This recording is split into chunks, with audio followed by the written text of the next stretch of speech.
जैसा कि पूर्व के भाग में आपने देखा कि श्री कृष्ण जी की परम भक्त बहन मीराबाई मंदिर में जाने के दौरान संत कबीर साहिब के सत्संग में पहुंच जाती है। वहां से हुई ज्ञान चर्चा के बाद मीराबाई ने स्वयं श्री कृष्ण जी साक्षात बात की कि पूर्ण परमेश्वर तो अन्य ही है जिसकी भक्ति मात्र कबीर साहिब के पास थी। कृष्ण जी के कहने पर मीराबाई कबीर साहिब के आदेश से रविदास जी से उपदेश लेती। आगे अब देखते हैं कि मीराबाई को अब सच्ची मोक्ष की राह पर क्या-क्या कठिनाइयां आईं और कैसे मोक्ष प्राप्त किया।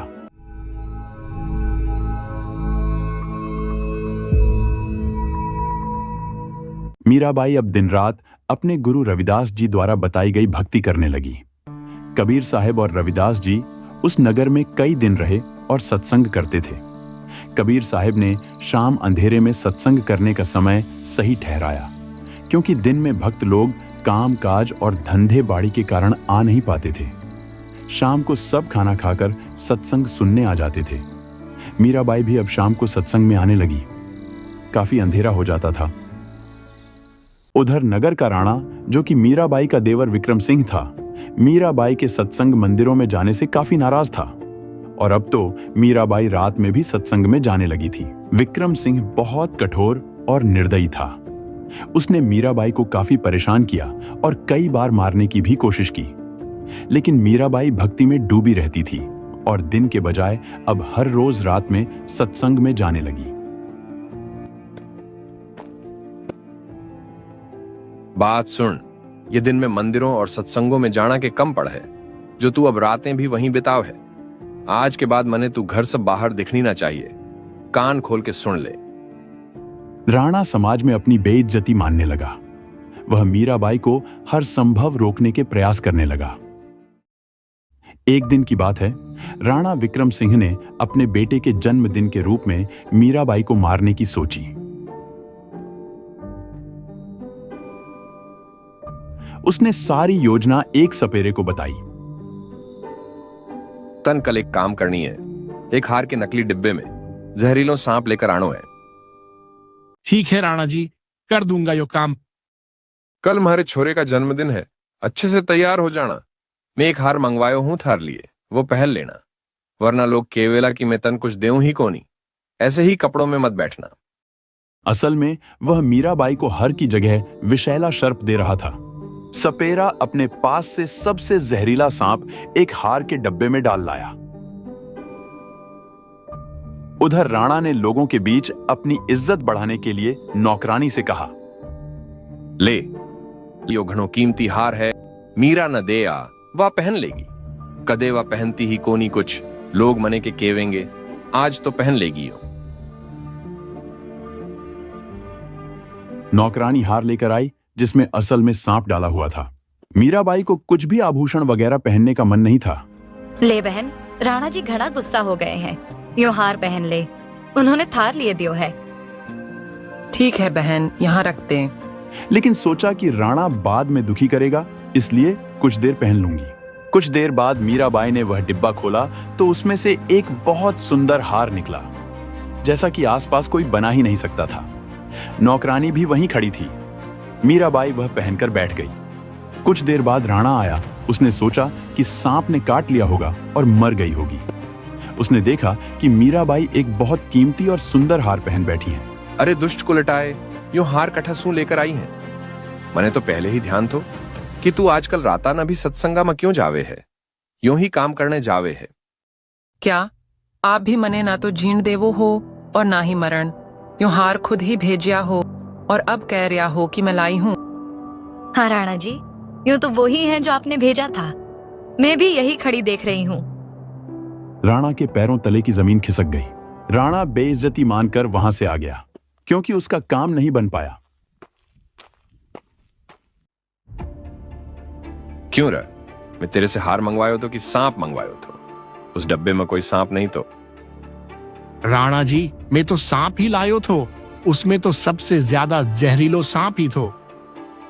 महामूर्ख आदमी, उस डब्बे में कोई सांप नहीं थो, उसमें तो एक हार थो। यो कह के वो होते राणा जी, मेरे कण कहाँ हार थो? मैं तो कभी हार देखियो ही कोनी, वो तो सांप ही थो। सुन, अब की बार एक जहर को भारियो हुओ कटोरो लेकर आ, इसो जहर होनी चाहिए कि पीते ही मर जावे। ठीक है जी राणा जी। अगले दिन सपेरे ने ऐसा ही किया। विष से भरा हुआ एक कटोरा ले आया। राणा वह कटोरा और तलवार लेकर मीराबाई के पास गया।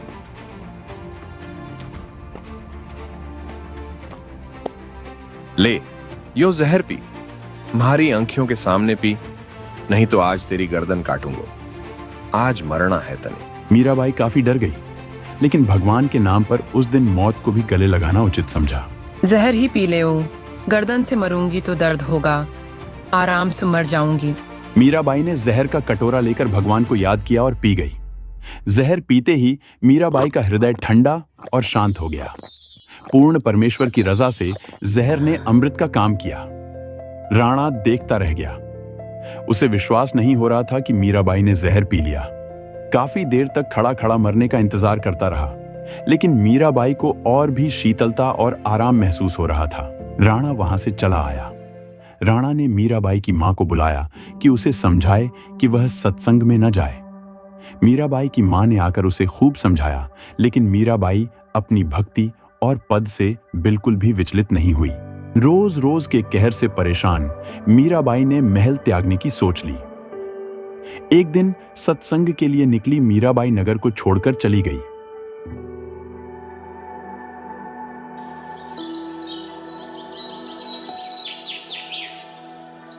मीराबाई द्वारिका आ जाती है। कई दिन तक वहां रही।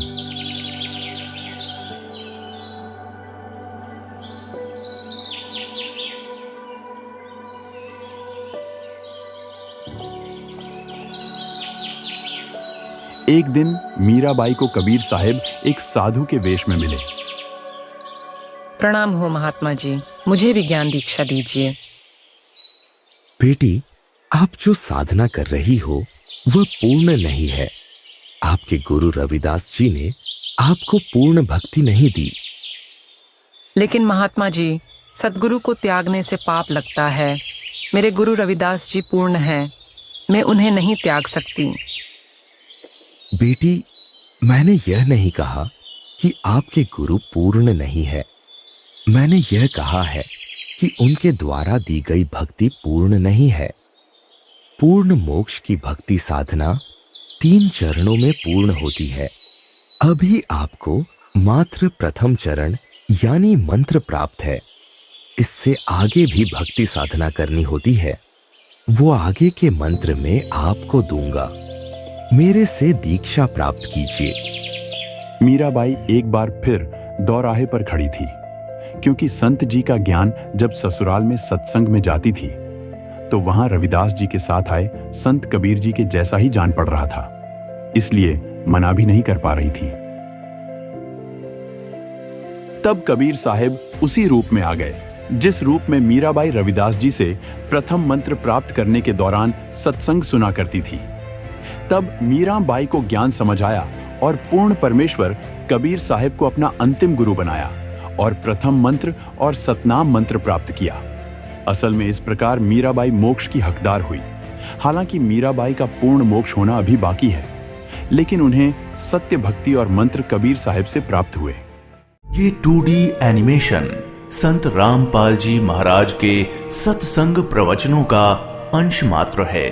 संपूर्ण आध्यात्मिक ज्ञान प्राप्त करने के लिए अवश्य सुनिए संत रामपाल जी महाराज जी के मंगल प्रवचन।